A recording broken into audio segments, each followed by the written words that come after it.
example of it. We do on here the contest.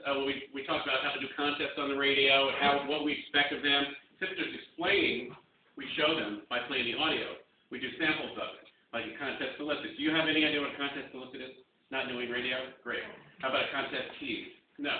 Winter playback? No. So that's why we explain it step by step. So even in the short 10 minutes, you should have an understanding of it just by this demonstration. So we'll write down this sheet, the one that says CSB Radio Final on the top. And the assignment is, as Marty explained already, it's a 10-minute live show. And some of the requirements are written.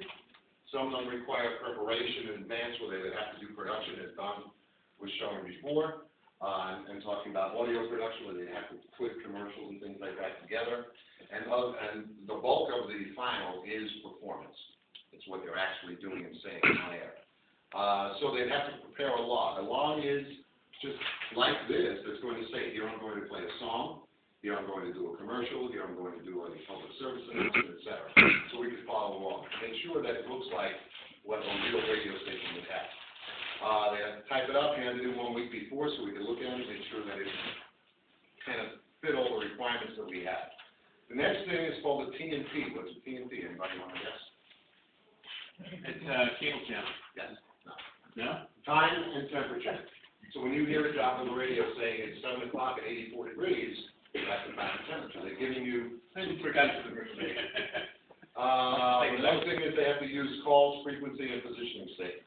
Calls are the call letters, like Z100, KTU, CBS FM, any of those stations that you give identifying themselves. Those are call letters. So we give them all these requirements. Talking of songs, do you have a sample of that? I do in the contest of keys. You could just do it live.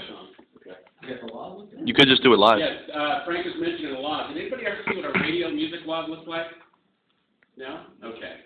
This is actually a radio music log, and when we go in, do you think we go in there and we could say, oh, you know what, I'm just going to play whatever I want? We can, but then that would be our only show at that radio station. That's their work. We'd be looking for another job.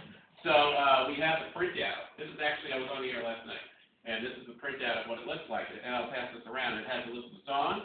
It tells you when you're allowed to talk, when you're not allowed to talk, and if you talk when you're not supposed to, again, that's not very good for your employment either.